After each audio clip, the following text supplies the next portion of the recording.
It's a love story.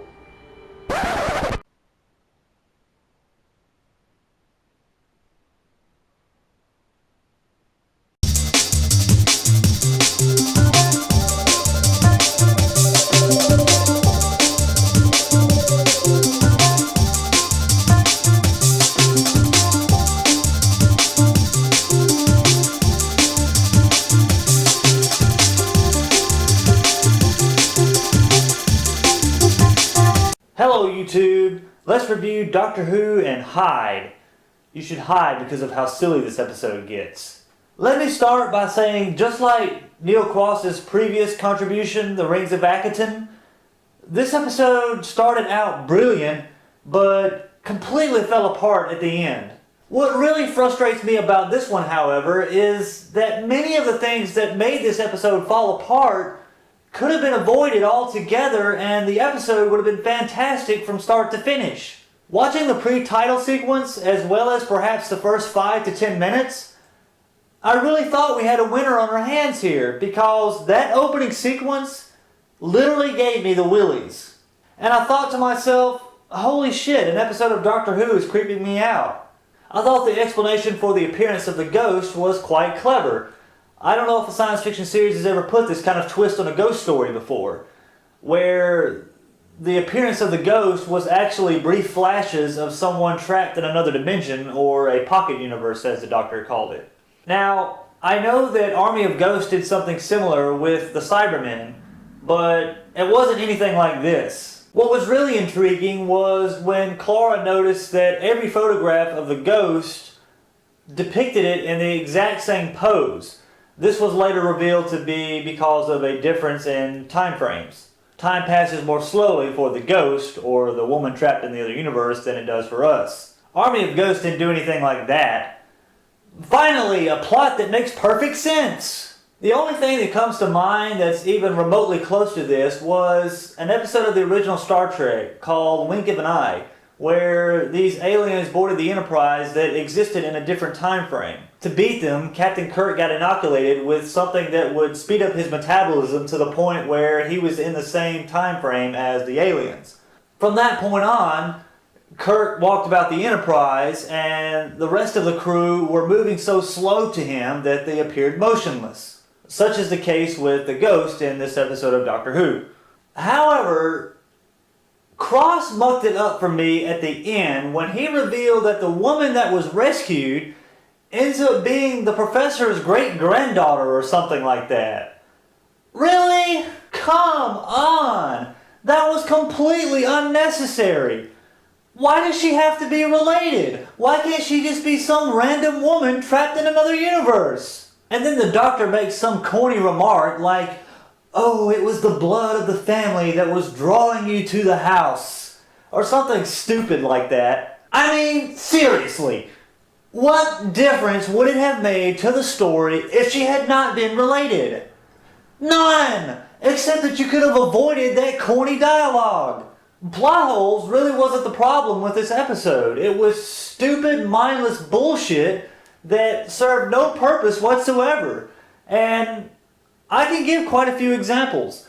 Keep in mind, I've only seen it once, and these stupid scenes were so memorable that I can recall them. One is the scene where they reveal that there's some kind of romantic attachment between the professor and his assistant.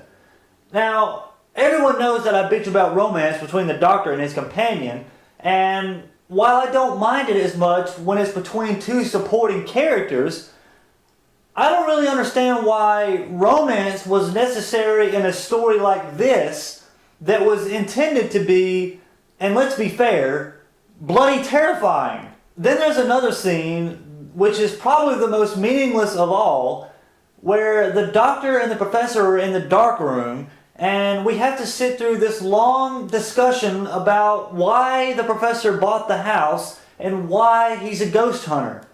Who fucking cares?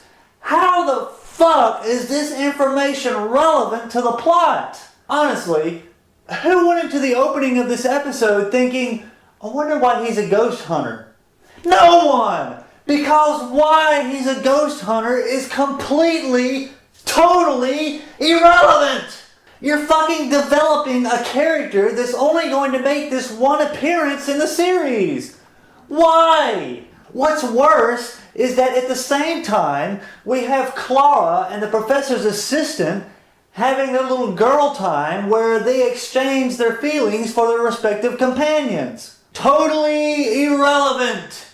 And by this time, you've completely, totally killed the suspenseful, scary, hair-raising tone that you set at the beginning of the episode. So it was game over for this being a scary episode. But apparently, Neil Cross felt that he had not brightened things up yet enough with all this romance. The monster in this episode, which has to be one of the creepiest looking monsters I've ever seen in Doctor Who, ends up being two star-crossed lovers separated by the barriers of a dimension. Why?